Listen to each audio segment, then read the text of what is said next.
The gym fell silent as Caleb Monroe approached the deadlift platform. Wearing his gray janitor uniform, sweat stains visible under his arms, he stood out among the athletic wear and designer brands. Snickers rippled through the room. A personal trainer whispered something to his client, and they both laughed. Someone pulled out a phone, ready to capture what they assumed would be a humiliating moment. Caleb ignored them all, methodically wrapping his calloused hands around the bar loaded with 441 pounds of weight. The laughter stopped abruptly when he lifted it off the ground with controlled power, his face a mask of quiet determination. Have you ever been judged by the job you do, by the clothes you wear? Well, watch what happens when a man doesn't need to say a word and an entire room falls silent. Caleb Monroe hadn't always been the janitor at Elite Fitness. 38 years of life had carved deep lines around his eyes that spoke of experiences most gym-goers would never understand. 12 years as a Marine had shaped him into a man of few words and deliberate actions. He'd been honorably discharged after a helicopter accident in Afghanistan, left him with a titanium rod in his left leg and a Purple Heart that stayed buried in a drawer at home.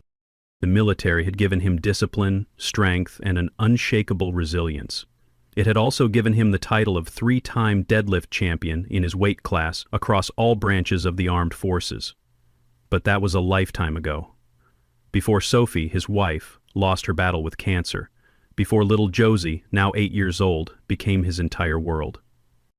Caleb worked the night shift at Elite Fitness, mopping floors, cleaning bathrooms, and maintaining equipment from 10 at night until 6 in the morning. The job offered just enough to keep their modest 2-bedroom apartment and provide for Josie's needs. More importantly, it allowed him to be present during the day for school drop-offs, homework, and dinner together. His routine never varied.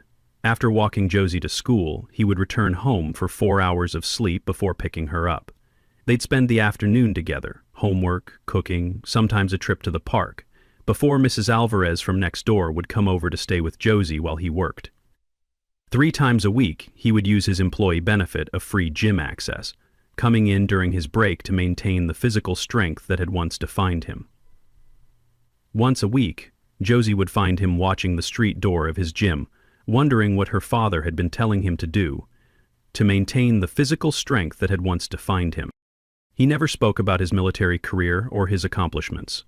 The photos of him standing on podiums with medals around his neck existed only in photo albums that Josie sometimes asked to see.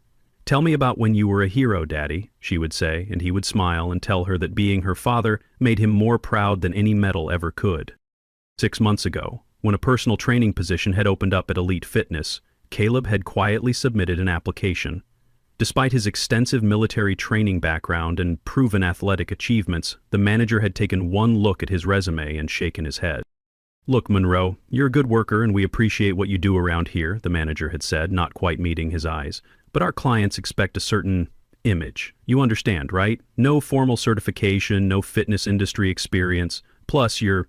Well, he gestured vaguely at Caleb's scarred hands and the slight limp he still carried. "Our brand caters to aspiration. We need trainers who embody what our clients want to become." Caleb had nodded once, returned to his mop, and never mentioned it again. He didn't need the extra money or recognition. Every time Josie wrapped her small arms around his neck and declared him the strongest daddy in the world, he had all the validation he needed. His strength had a purpose, to be there for his daughter, to protect her. Everything else was noise. When Josie had asked him last week if he was still as strong as in the photos, he'd simply smiled and told her, "Strong enough for what matters."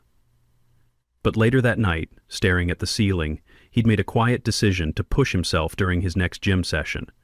Not to prove anything to the world, but to honor a promise he'd made to himself when Sophie died. To stay strong, to stay healthy, to be there for Josie as long as she needed him. So when his break came on this particular Tuesday afternoon, Caleb changed into his workout clothes but kept his gray janitor's shirt on. It was the only clean one he had. He headed to the weight room, focused only on the workout he had planned, unaware that his quiet presence was about to disrupt the carefully curated atmosphere of Elite Fitness. The moment Caleb pushed through the double doors into the main weight room, he could feel the atmosphere shift. The usual buzz of conversation dimmed momentarily as several pairs of eyes turned toward him. Most quickly looked away, but a group of 3 young trainers near the deadlift platform maintained their stare, exchanging glances with one another.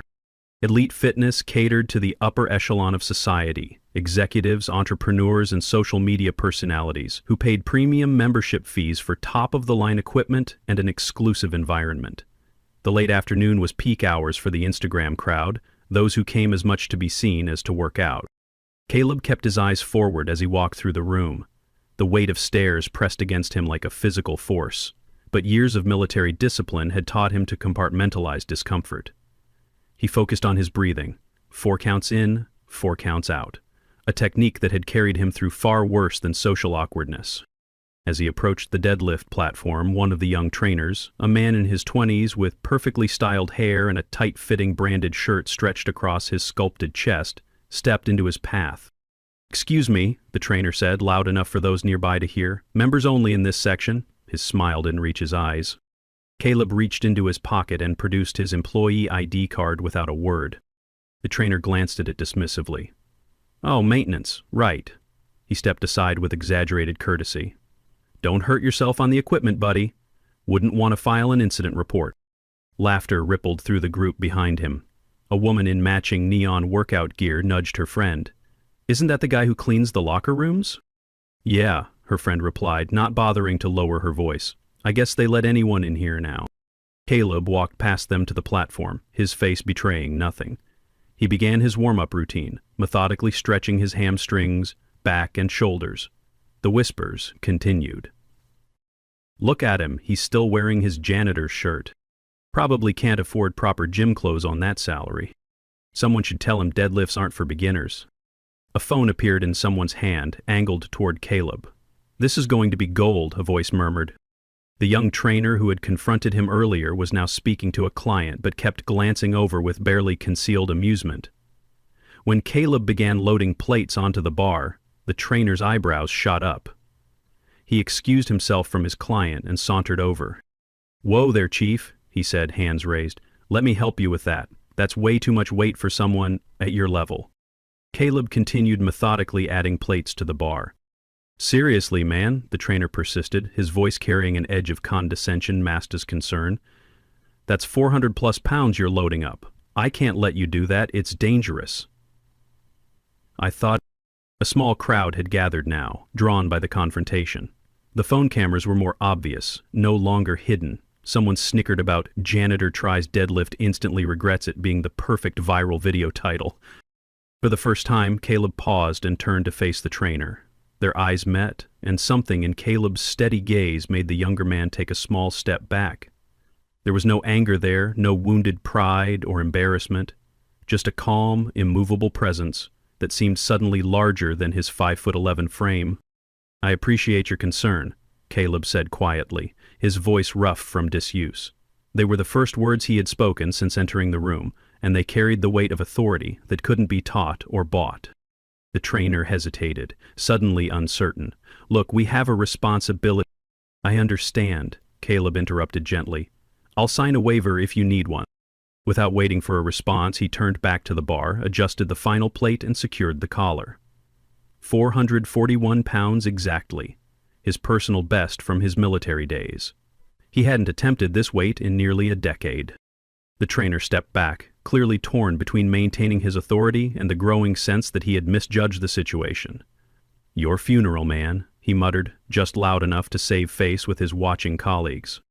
Caleb didn't respond. He reached into his pocket and pulled out a worn leather belt, the same one he'd used in his competition days. As he wrapped it around his waist and tightened it with practiced movements, the room grew quieter. Something about his methodical preparation suggested this wasn't his first time. He stood before the loaded bar, feet shoulder-simp apart, toes pointed slightly outward. His breathing slowed as he centered himself, eyes focused on a point in the middle distance. The chattering, the stares, the phone cameras, all faded away as his world narrowed to just him and the weight before him. Caleb's hands, calloused from years of physical labor, gripped the cold metal bar. His fingers wrapped around it with the familiarity of greeting an old friend. He took one final deep breath, filling his lungs completely, then braced his core as he had done thousands of times before. The room had fallen into an expectant hush. Even those who had been laughing moments before sensed the shift in energy and watched with uncertain expressions. The young trainer who had tried to stop him crossed his arms, a defensive posture betraying his discomfort. Caleb bent at the hips, maintaining the natural arch in his lower back, knees bent at precisely the right angle. His form was flawless, the product of years of training and discipline. For a suspended moment, he was perfectly still, gathering his strength. Then he moved. The initial pull from the floor was the hardest part, the moment when inertia had to be overcome, when 441 pounds of dead weight fought against the laws of physics. Caleb's leg muscles tensed, bulging against the fabric of his work pants. The veins in his forearms stood out like rivers on a map as he pulled upward with controlled power. The bar broke free from the ground. A bead of sweat trickled down his temple as he continued the lift, keeping the bar close to his body, his back maintaining its rigid form. His breath came out in a controlled hiss between clenched teeth. This was the critical phase, the bar passing his knees, the transition to the hip hinge, the final drive to stand upright. The weight plates rattled slightly as the bar continued its upward journey. Someone in the crowd gasped audibly. The young trainer's crossed arms had fallen to his sides. Caleb drove his hips forward, shoulders pulling back as the bar rose past his thighs. The titanium rod in his left leg, the permanent reminder of his sacrifice, bore the weight without complaint. His face reddened with effort, but his eyes remained clear and focused. With a final surge of power, he locked out at the top of the lift, standing fully erect, shoulders back, the massive weight held steady in his grip. 441 pounds of iron, suspended in perfect balance. His chest expanded with controlled breath as he held the position. Time seemed to stop in the weight room. The only sounds were the distant thumping of music from the cardio area and Caleb's measured breathing. Not a single phone moved to capture the moment. All were lowered, as if recording it would somehow diminish its authenticity. The young trainer's face had drained of color. The women who had been whispering about the janitor stood motionless, eyes wide. An older man in expensive workout gear nodded almost imperceptibly, a gesture of reluctant respect. Caleb held the weight for 3 seconds, textbook perfect, before beginning the controlled descent. With the same precision he had used to lift it, he lowered the bar gradually, maintaining perfect form until the plates touched the floor with a surprisingly gentle thud. He straightened up and released the bar. Without looking at anyone, he reached for the small towel tucked into his belt and wiped his hands. His breathing had already begun to normalize, another testament to his conditioning. The silence in the room was deafening. Caleb began methodically removing the weights from the bar and returning them to their proper racks. No one approached to help. No one dared break the spell with words. He cleaned his sweat from the equipment with the same care he used when performing his janitorial duties, leaving it spotless for the next user. When he had finished, he gave the platform one final survey to ensure everything was in order. Only then did he turn and walk toward the exit, his gait steady despite the enormous exertion. As he passed through the crowd, which parted unconsciously to make way for him, he didn't make eye contact with anyone.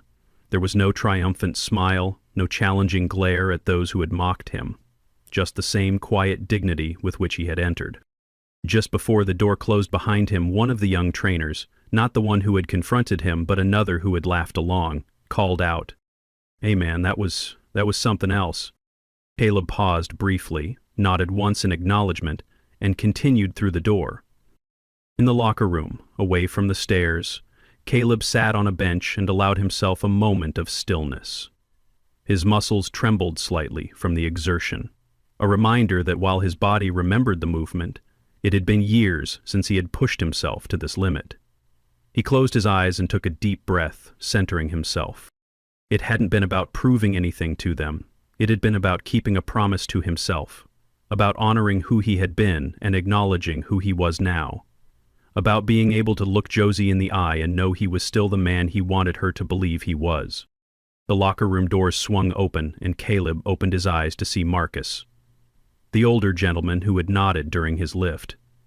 In his 60s, with salt and pepper hair and the lean build of a lifelong athlete, Marcus was a regular who usually kept to himself. "That was impressive work out there," Marcus said, his voice carrying the gentle authority of someone used to being listened to.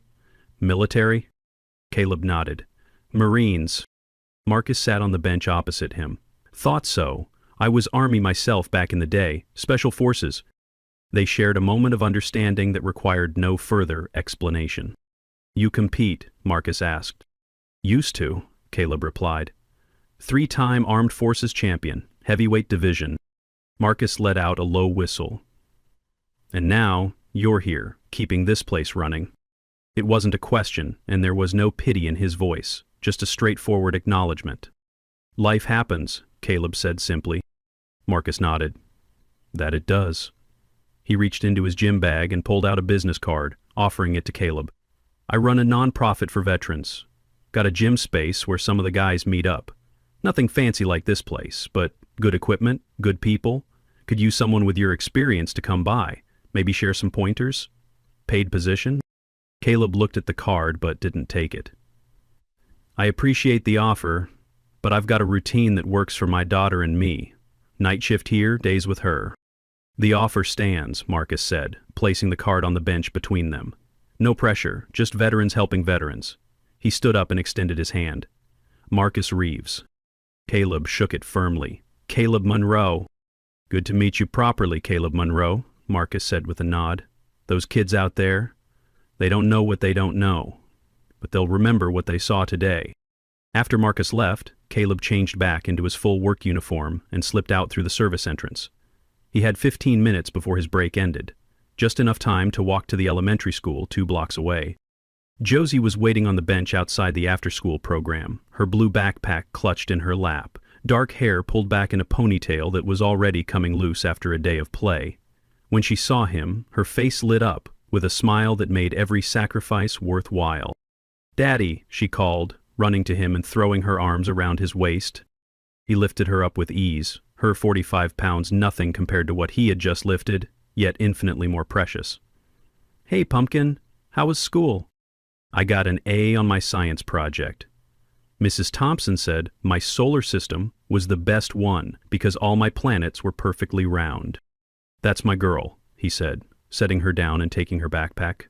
Let's get Mrs. Alvarez and then head home. I'm thinking spaghetti for dinner tonight. With meatballs? Josie asked hopefully. With meatballs, he confirmed, taking her small hand in his as they walked. Josie chatted about her day, unaware of what had transpired at the gym, unaware of the stares her father had endured or the silent victory he had claimed. To her he was simply Daddy, the man who checked for monsters under the bed, who knew how to braid hair even though his fingers were too big for the tiny elastic bands, who never missed a parent-teacher conference despite working all night. And for Caleb, that was enough.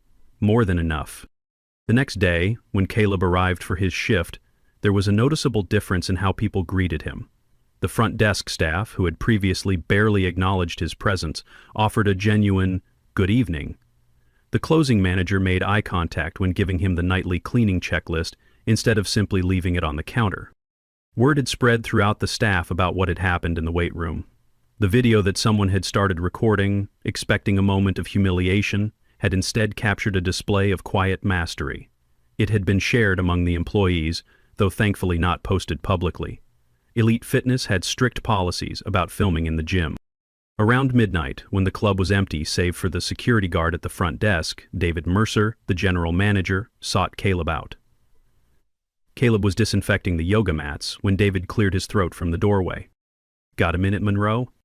Caleb set down his spray bottle and clothed. Yes, sir. David gestured for him to follow, and they walked to the small office at the back of the club. David closed the door and took a seat behind the desk, motioning for Caleb to sit opposite him. So, David began, leaning forward with his hands clasped, I heard about what happened yesterday. Caleb remained silent, waiting. 441 pounds, David said, shaking his head slightly. That's more than anyone on our staff can lift, including our so-called strength specialists. It was just a workout, Caleb replied evenly. David studied him for a moment. I owe you an apology. When you applied for the trainer position, I made assumptions based on superficial things. I was wrong. Caleb shifted slightly in his chair but maintained his composure. No apology necessary. You made a business decision. A poor one, David admitted. I've been reviewing your application again. 3-time military champion, certified in physical training through the Marines, experience coaching other soldiers. He tapped a folder on his desk. Impressive resume that I failed to properly consider. He leaned back in his chair. I'd like to offer you a position, part-time to start, working with some of our more serious clients. Veterans, law enforcement, a few competitive lifters, people who care more about results than appearances. Caleb took a moment before responding. I appreciate the offer, Mr. Mercer, but my current schedule works for my family situation. My daughter needs me during the day. We could work around that, David pressed. Weekend sessions, early mornings before school, the pay would be significantly better than maintenance. Caleb looked down at his hands. Calloused, scarred, capable hands that had carried him through war, through grief, through the challenges of single parenthood. Hands that were good enough to clean toilets and good enough to lift more weight than anyone else in the building. I'm here because this job lets me be there for my daughter, he said finally, looking up. The hours work. The routine works. I'm not looking to change that right now. David nodded slowly, a new respect visible in his expression. I understand, but the offer remains open, and in the meantime, he slid a paper across the desk. I've approved a raise for your current position. Should have happened a while ago, given your reliability. Caleb glanced at the paper. A 15% increase. It would make a difference, allow him to start building Josie's college fund a little faster. Thank you, he said simply. David stood and extended his hand. Thank you for your service, Monroe, both to our country and to elite fitness. Later that week, when Caleb entered the weight room during his break, the atmosphere had changed noticeably. There were no stares, no whispers. Instead, several members nodded in greeting. The platform where he had performed his deadlift was unoccupied, though the gym was busy, as if it had been unconsciously reserved for him. As he began his warm-up, he noticed the young trainer who had confronted him watching from across the room. After a moment's hesitation, the trainer approached, his body language markedly different from their previous encounter. Hey, he said, stopping at a respectful distance. I wanted to apologize for the other day. I was out of line. Caleb paused his stretching and straightened up. Jason, the trainer added, extending his hand. Jason Reeves. Caleb, he replied, accepting the handshake. I know, Jason said with a sheepish smile. Everyone knows now. He rubbed the back of his neck awkwardly. Look, I was wondering, if you ever wanted to, your form was perfect, and I've been trying to improve my own deadlift technique. You want some pointers? Caleb finished for him. Yeah, Jason admitted. If you have time, no pressure. Caleb considered the young man before him, probably not much older than he had been when he joined the Marines. Cocky, but maybe not irredeemably so. I'm here Tuesdays, Thursdays, and Saturdays, same time, he said. You're welcome to join. Jason's face brightened. Really? That would be awesome. Thanks, man. After Jason left, Caleb continued his workout, lifting a more moderate weight today. 350 pounds for his working sets. Still impressive, but not the statement he had made earlier in the week. He didn't need to prove himself again. As he finished his final set, he noticed a woman watching him from the stretching area. It took him a moment to recognize her as one of the pair who had made comments about the janitor during his previous session. She quickly looked away when their eyes met. Caleb cleaned the equipment, as always, and headed for the locker room. As he passed through the cardio area, he heard someone call his name. Turning, he saw Marcus, waving him over to where he was cooling down on a stationary bike. Thought that was you, Marcus said. How's the leg today? 441 pounds is no joke, especially with hardware. Caleb rotated his ankle unconsciously, a little sore, nothing serious. Marcus nodded knowingly. Ice it tonight. Trust me. He gestured to the treadmill beside him. Got a minute? Caleb checked his watch. He still had time before he needed to return to work. Just a quick cool down, Marcus said, seeing his hesitation. Caleb stepped onto the treadmill and set it to a comfortable walking pace. Been thinking about your situation, Marcus said, keeping his voice low. The single dad thing, the night shift, I respect that you've got priorities straight. Caleb maintained his steady pace, waiting. My veterans program, it's flexible.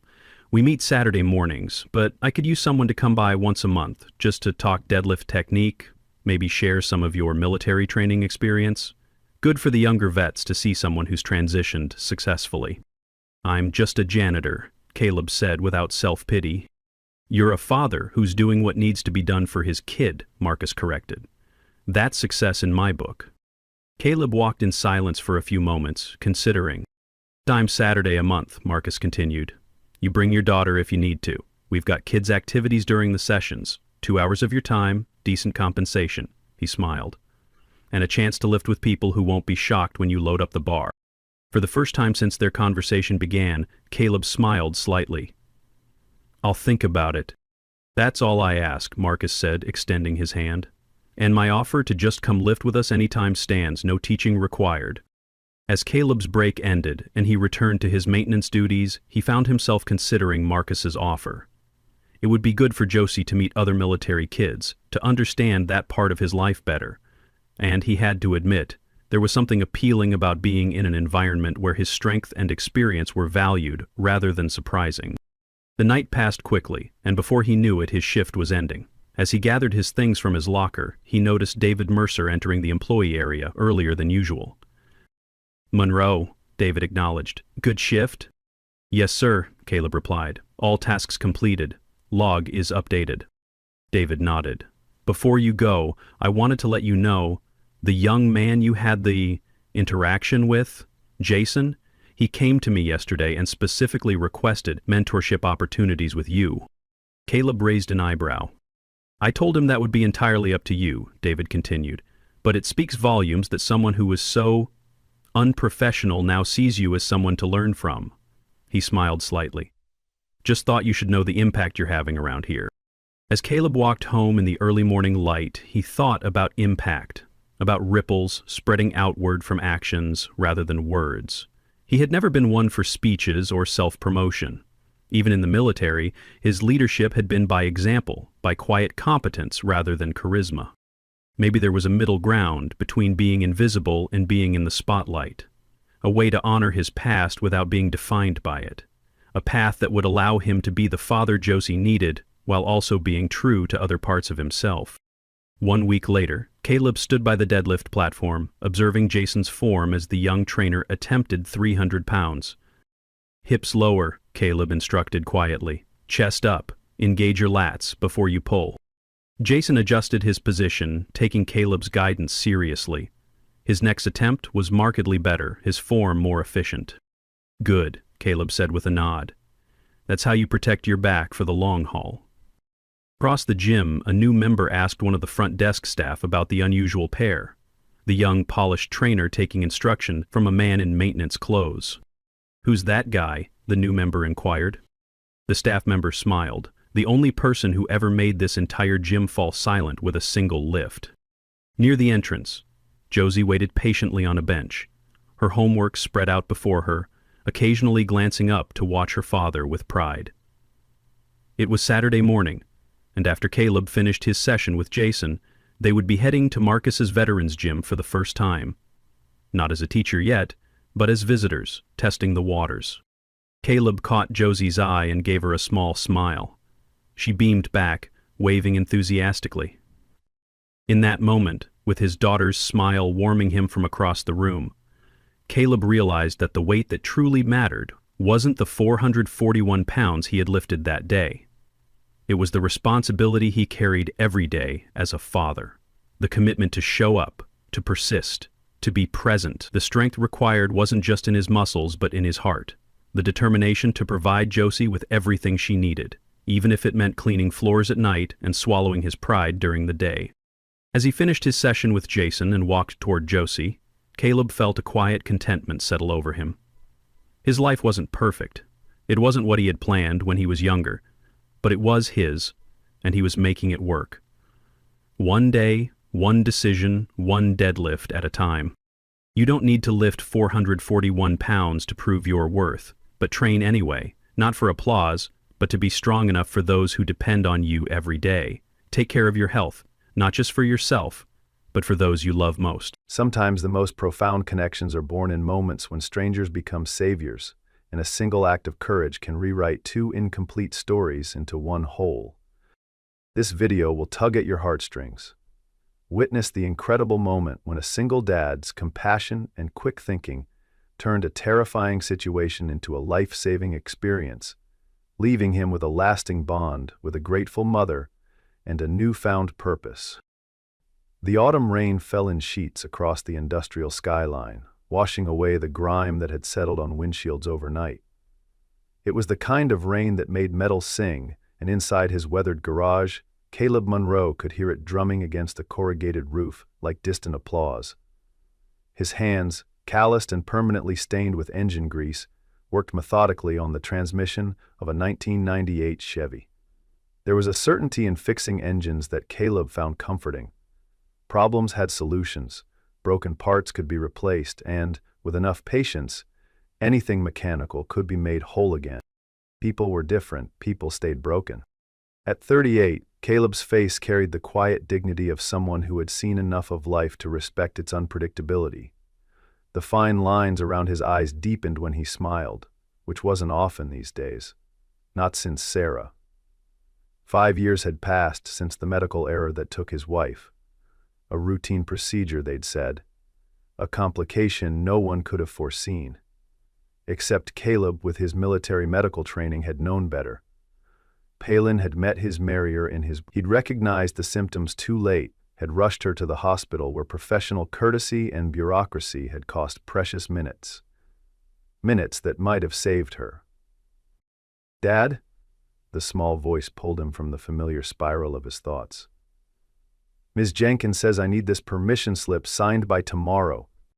Josie stood in the doorway, 7 years old and already so much like her mother. The same determined chin, the same intelligent eyes that seemed to absorb everything. She held out a crumpled piece of paper, her backpack still slung over one shoulder. "Let me just clean up," Caleb said, wiping his hands on a rag that had once been white. It was Thursday, which meant they'd have to take the subway downtown for Josie's weekly checkup. The diabetes that had appeared in his daughter just months after her mother's death felt like life's cruelest joke. As if taking Sarah wasn't enough, now he had to watch their daughter navigate a lifelong condition. The clock on the wall, perpetually 5 minutes slow, showed 4:30. If they hurried, they could make the 5:15 train, be at the doctor's by 6, and maybe grab dinner at that diner Josie liked before heading home. Routine was their anchor now.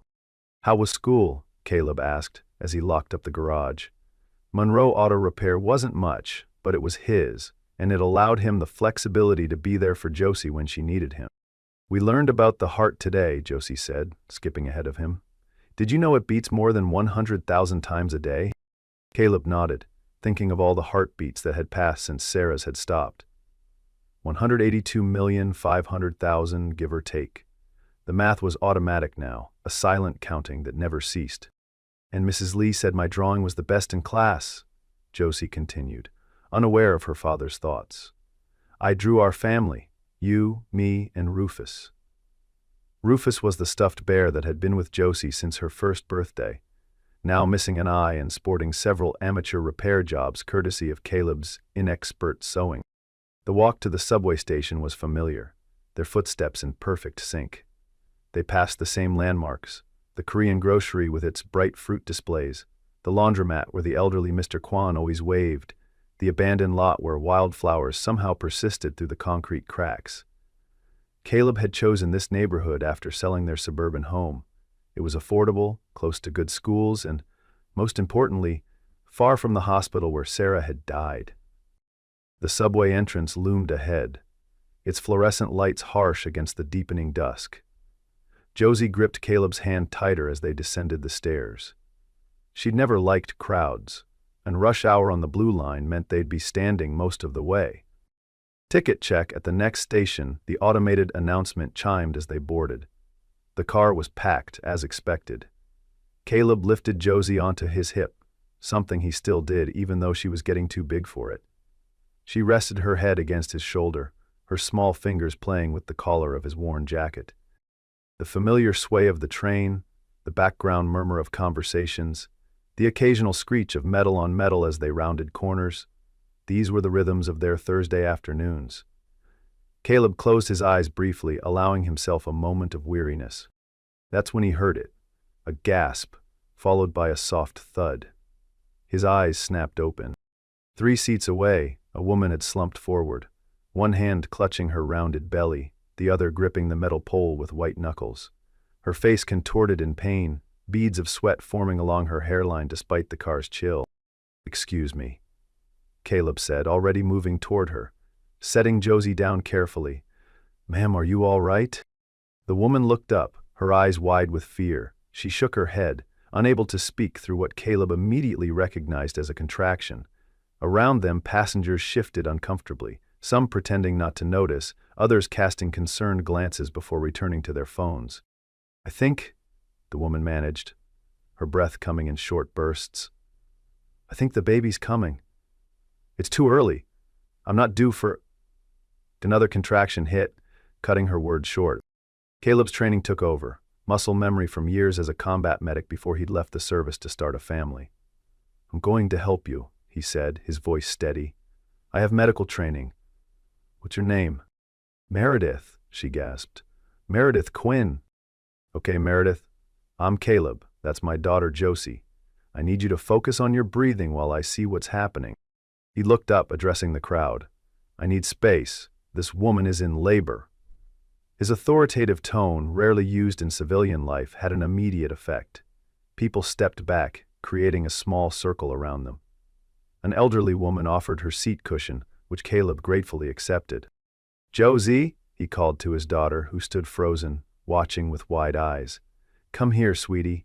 I need your help." Josie approached cautiously, her fear giving way to curiosity. "Remember how we practice for emergencies?" Caleb said, maintaining eye contact with Meredith while speaking to his daughter. "I need you to be my assistant. Can you hold the lady's hand and tell her to breathe like we do in our counting game?" Josie nodded solemnly, taking Meredith's trembling hand in both of hers. "You have to breathe in for 4 counts, then out for 4, she instructed, her childish voice somehow soothing in the chaos. "Like this, see? 1, 2, 3, 4. Caleb quickly assessed the situation. The contractions were coming too quickly, and from Meredith's reactions, he could tell the baby was well on its way. The train lurched to a stop, and he made a split-second decision. "Conductor," he called out, "we need medical assistance, woman in labor." But the doors closed, and the train resumed its journey. The next stop was 7 minutes away. "The baby's not waiting," Meredith whispered, her face pale. "I can feel it." Caleb removed his jacket, spreading it on the floor. "I'm going to help you lie down," he said, his hands gentle but firm as he guided her. "Josie, keep holding her hand. That's my brave girl." A businessman reluctantly offered his briefcase as a pillow. A college student handed over an unopened bottle of water. A nurse, coming off a 12-hour shift, pushed through the crowd to kneel beside Caleb. "Labor and delivery, 5 years," she said by way of introduction. "What can I do?" "Help me keep her calm and monitor contractions," Caleb replied, grateful for the reinforcement. "The baby's crowning." Time seemed to compress in the swaying car. Meredith's cries mingled with the train's rhythmic clacking. Josie counted breaths steadily, her small face a picture of concentration. Caleb's world narrowed to the task at hand. Gentle encouragement, careful guidance, hands steadied despite the train's motion. "A more push," he urged, as the train began to slow for the next station.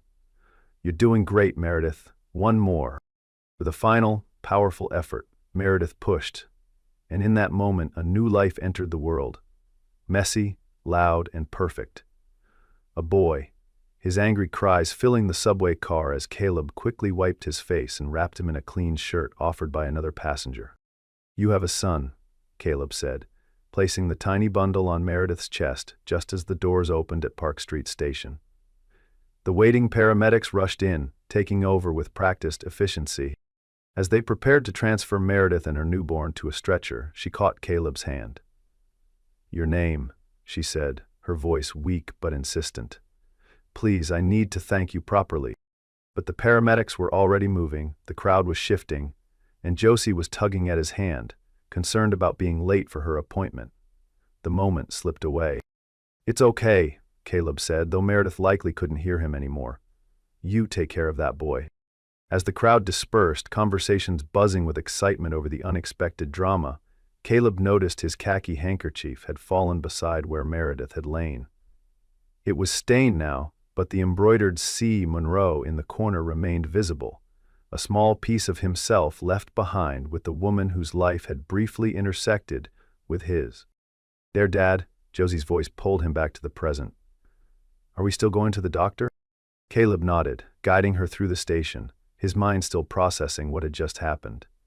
Neither of them noticed the news crew arriving, alerted by tweets about the subway birth. Neither of them heard the whispers that the woman was Dr. Meredith Quinn, the renowned neurosurgeon whose groundbreaking work on pediatric brain trauma had been featured in medical journals around the world. By the time Caleb and Josie emerged from the doctor's office an hour later, the story was already trending. But they simply walked to the diner as planned, ordered their usual meatloaf special for Josie, meatloaf special for Caleb, and continued their Thursday routine, unaware that anything had changed. 3 weeks later, the sleek black Audi pulling into his potholed parking lot looked as out of place as a swan in a mud puddle. Caleb was underneath Mrs. Rodriguez's ancient Honda when he heard the car door close. "Excuse me," a woman's voice called. "I'm looking for C. Monroe." Caleb slid out from under the car, wiping his hands on his coveralls before looking up. Recognition hit him immediately. The woman from the subway. Though now she looked completely different. Her hair was neatly styled, her coat expensive, her bearing confident. In her arms was a small bundle wrapped in a blue blanket. "You're a hard man to find," she said, a smile softening her professional demeanor. "The handkerchief only gave me a last name, and there are quite a few Monroes in the city." "You found me," he said simply. "I did, with some help from security camera footage and a very determined assistant." She shifted the bundle in her arms. "I wanted to thank you properly. And I wanted you to meet Benjamin. Benji. That's what I've been calling him." She stepped forward, tilting the blanket so Caleb could see the sleeping infant's face. Something tightened in Caleb's chest. That instinctive response to new life, to potential, to beginnings. "Is beautiful," Caleb said. "Healthy?" "Perfect. 5 pounds 7 ounces, small but fighting." She looked at Caleb with an intensity that made him uncomfortable. "You knew exactly what to do. Were you a doctor before?" She gestured at the garage. "Combat medic. 2 tours. Nothing as miraculous as bringing life into the world. Mostly the opposite." He paused. "But we had training for everything." "Dr. Meredith Quinn," she said, extending her free hand. "Neurosurgery at Boston Memorial." The name registered faintly. He'd seen it perhaps in a newspaper, heard it mentioned on local news. A doctor, of course. "Caleb Monroe," he replied, gesturing at his grease-stained hands apologetically, rather than taking hers. "Just Caleb is fine." "Would you like to come in? It's not much, but it's warm." Caleb gestured toward the small office attached to the garage. "I can make coffee." Meredith nodded, following him into the cramped space that served as both office and break room. Photos of Josie at various ages were taped haphazardly to the wall. Josie on her first bike, Josie losing her front tooth, Josie holding up a science fair ribbon. "Getting better," she said. "Your daughter?" Meredith asked, nodding toward the photos as she settled carefully onto the couch, adjusting Benji in her arms. "Josie, she's 7. Caleb busied himself with the coffee maker. "She was amazing that day on the subway. Usually shy around strangers, but she stepped right up." "She was incredible," Meredith agreed, "counting breaths with me when I thought I might pass out from the pain." She looked down at Benji. "I keep thinking about what might have happened if you two hadn't been there." Caleb shrugged, uncomfortable with gratitude. "Someone would have helped." "No," Meredith said firmly. "You didn't see what I saw. People backed away, looked at their phones, pretended it wasn't happening." Her voice took on an edge. "I've worked in emergency medicine. I know how people freeze. You didn't. The coffee maker gurgled, filling the silence with its familiar sound. Caleb poured 2 mugs, handed one to Meredith, then sat in the desk chair across from her. "Why a mechanic?" she asked suddenly. "With your medical training?" "It's complicated." Caleb sipped his coffee, his eyes drifting to a photo not displayed on the wall, the one in his desk drawer of Sarah, laughing in the summer sun, unaware of the blood clot forming that would take her 6 weeks later. I lost my wife. Medical error. After that, I couldn't. Understanding dawned in Meredith's eyes. I'm sorry, she said. And unlike the many condolences he'd received over the years, hers seemed to carry the weight of someone who understood professional failure, who had perhaps witnessed similar tragedies from the other side. It was a long time ago, Caleb replied, though they both knew 5 years wasn't long at all. Benji stirred in his mother's arms, tiny fists waving. His eyes opened, that unfocused newborn gaze trying to make sense of shapes and light. Well, has your eyes, Caleb observed. And hopefully his father's common sense, Meredith said with a wry smile that didn't quite reach her eyes. Though given that Michael decided fatherhood wasn't for him 2 months into my pregnancy, that may be too much to hope for. The statement hung in the air, neither an invitation for sympathy nor a bid for connection, simply a fact shared between 2 adults who had both weathered abandonment in different forms. His loss, Caleb said finally. Meredith looked up, surprised by the simple statement. Then she laughed, a genuine sound that seemed to surprise her as much as it did Caleb. Yes, she agreed. His loss entirely. The tension in the small office eased. When the garage door creaked open an hour later, announcing Josie's return from school, it felt almost natural, as if this impromptu coffee between strangers was a regular occurrence. "Dad?" Josie called, her footsteps light on the concrete floor. "Mrs. Kwan gave me almond cookies again. She says I'm still too—" She stopped short in the office doorway, her eyes widening at the sight of Meredith and the baby. "Josie," Caleb said, "this is Dr. Quinn and her son Benji, from the subway." Recognition transformed Josie's face. "The subway baby," she exclaimed, approaching cautiously. "He's so tiny." "Would you like to hold him?" Meredith asked, already shifting forward. Josie looked to her father for permission. At his nod, she carefully set down her backpack and perched on the couch beside Meredith, arms positioned exactly as Caleb had once shown her with a neighbor's infant. "Support his head," Meredith instructed, transferring Benji with the practiced ease of a medical professional. "That's perfect." Josie's face was solemn with responsibility as she cradled the newborn. "Hello, Benji," she whispered. "I'm Josie. I helped when you were born." Something shifted in that moment. A connection formed, invisible but undeniable. Caleb saw it in the gentle way Josie stroked Benji's cheek, in the protective posture of her small shoulders. Meredith saw it too, her eyes meeting Caleb's over the children's heads. A silent understanding passed between them. This moment mattered, though neither could have explained exactly why. "We're having pizza for dinner," Josie announced. "Tuesday's pizza night. You could stay if you want." The guileless invitation hung in the air. Caleb started to form a polite excuse to save Meredith from having to decline, but she spoke first. "I'd like that," she said softly, "if it's all right with your dad." And somehow it was. That night in their small apartment, they shared pizza while Benji slept in a makeshift bassinet. They talked about everything and nothing. Josie's science project, the classic car Caleb was restoring in his spare time, Meredith's plans after maternity leave. It felt ordinary, it felt right. What began as a courtesy call transformed, gradually, into something neither of them had anticipated. Coffee at his garage became lunch at the diner. Weekend afternoons at the park, where Josie pushed Benji's stroller with determined concentration. They were careful, both of them, to maintain the fiction that this was about the children. Josie's attachment to Benji, Benji's need for positive male influence. 2 months into this undefined relationship, Meredith extended an invitation that changed everything. "Arter's Market?" "I'm hosting a small gathering," she said, as they watched Josie help Benji grasp a plush toy. "To celebrate Benji's first months and my return to surgery. Just colleagues, a few friends, nothing fancy." The hesitation in her voice belied the casual description. "I'd like you and Josie to come." Caleb looked up from the stroller he was adjusting. "Us." "Of course," Meredith said, a faint flush coloring her cheeks. Benji wouldn't understand if his 2 favorite people weren't there. "We'll be there," he said simply. On Saturday evening, Caleb stood before his bedroom mirror, adjusting the collar of his only dress shirt, white, slightly yellowed at the edges from infrequent use.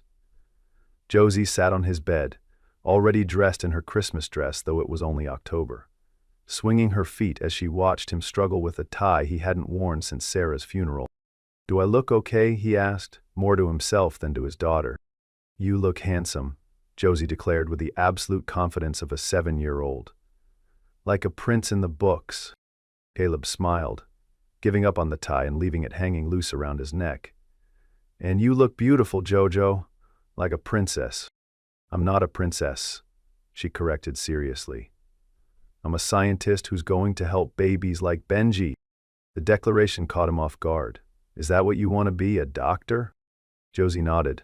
"Like Dr. Quinn, she helps people's brains when they're sick. I want to help babies." Meredith's home was in a historic brownstone in Back Bay, its elegant facade illuminated by tasteful landscape lighting.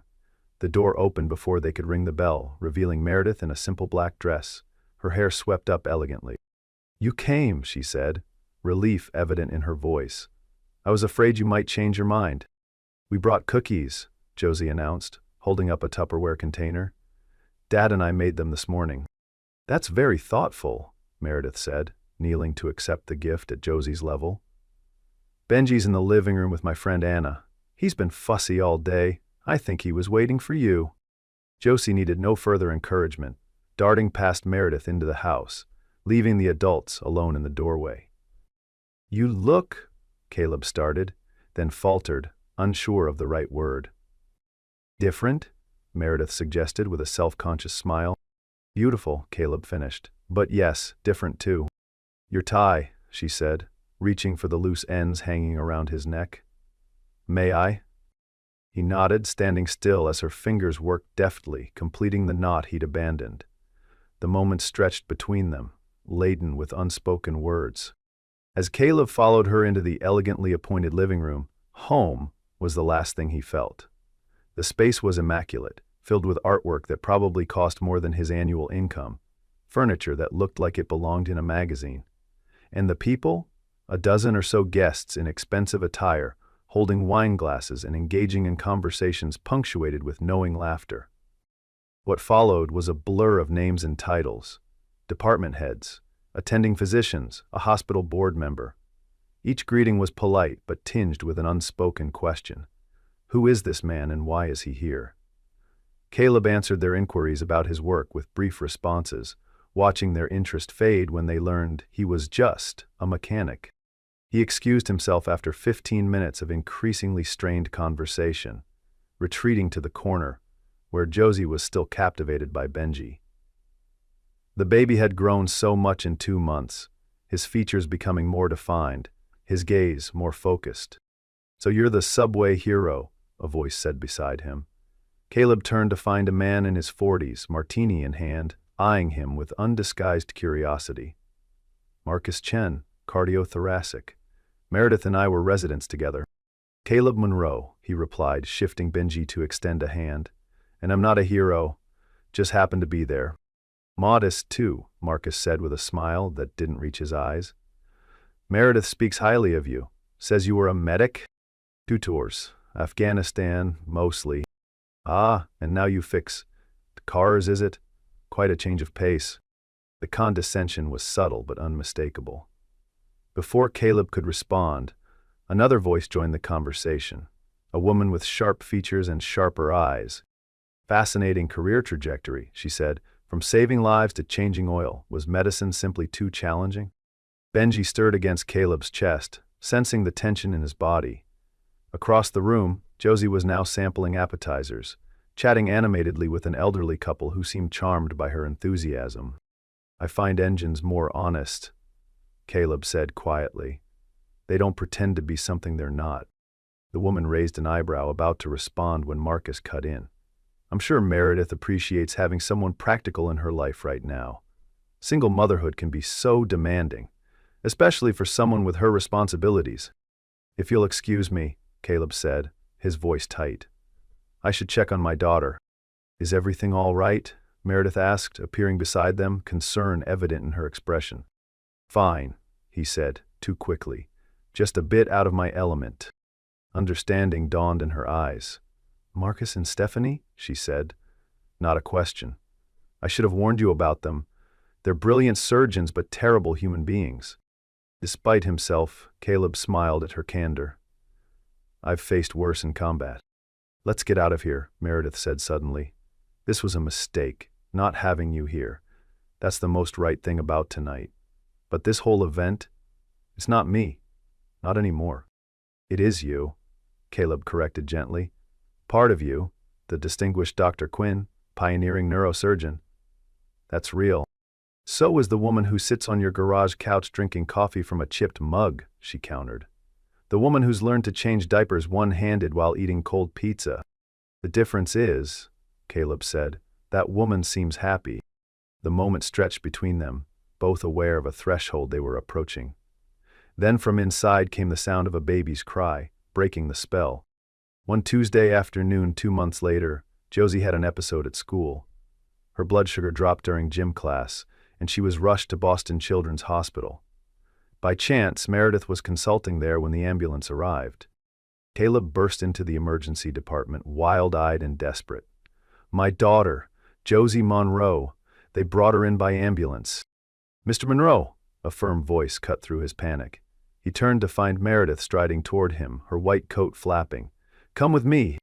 They reached a curtained bay where Josie lay small and pale on a gurney, an IV in her arm, monitors beeping steadily beside her. Her eyes fluttered open as Caleb approached. Daddy? Her voice was weak, confused. I was running, and then the room went all funny. I know, sweetie, Caleb said, taking her hand carefully. You had a low blood sugar episode, but you're going to be okay.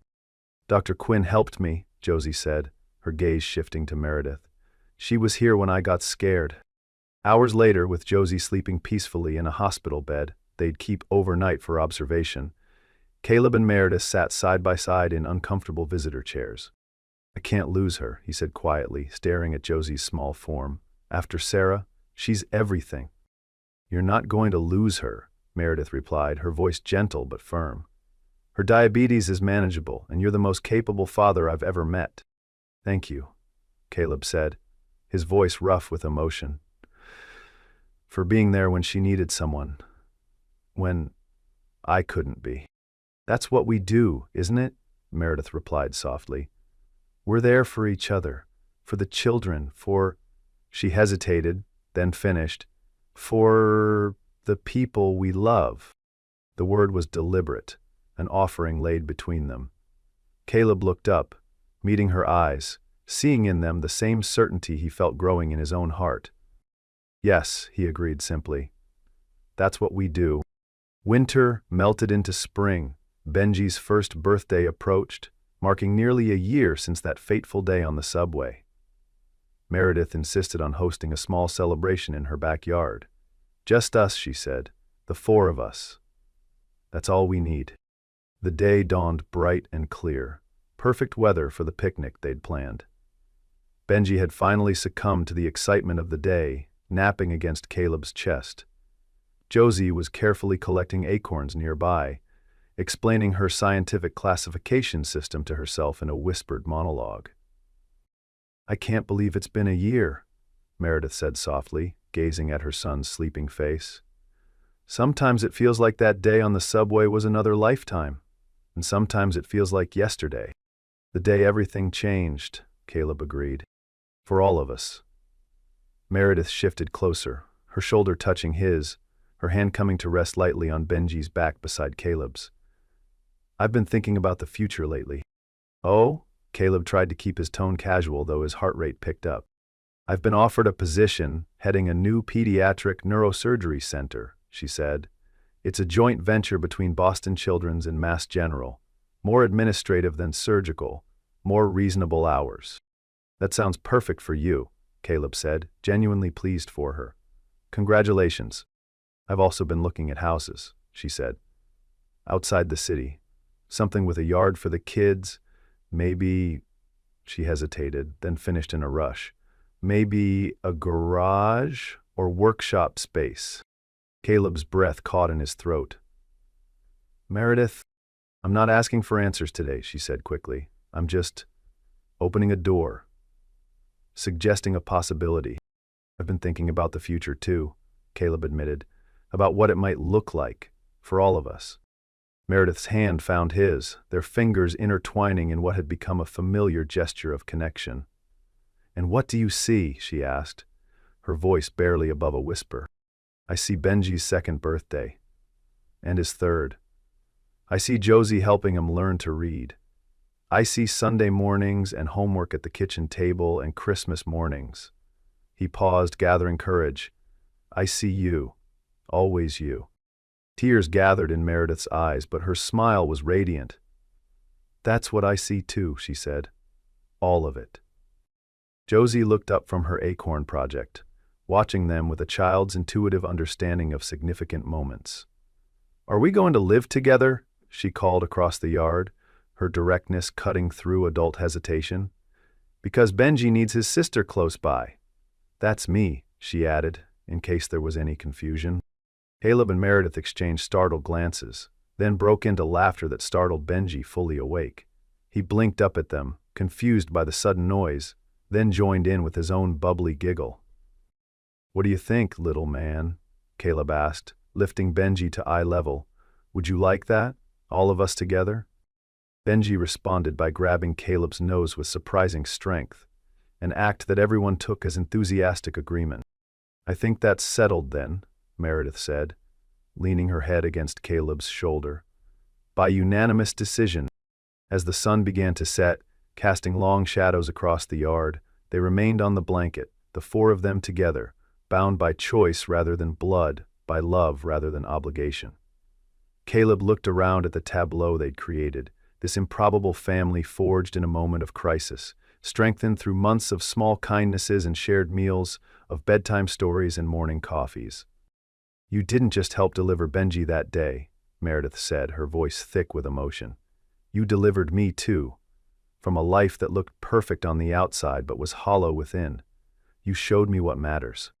"We found each other," Caleb said, encompassing all four of them in the statement. "That's what matters."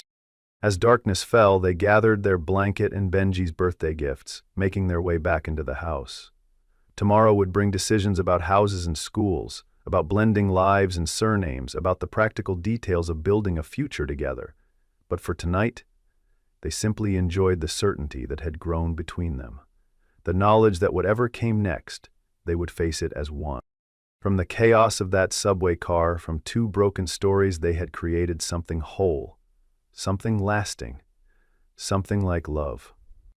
Not the dramatic, instant connection of fairy tales, but the slow-growing, deep-rooted love that comes from shared purpose and mutual respect, from seeing each other clearly and choosing to stay.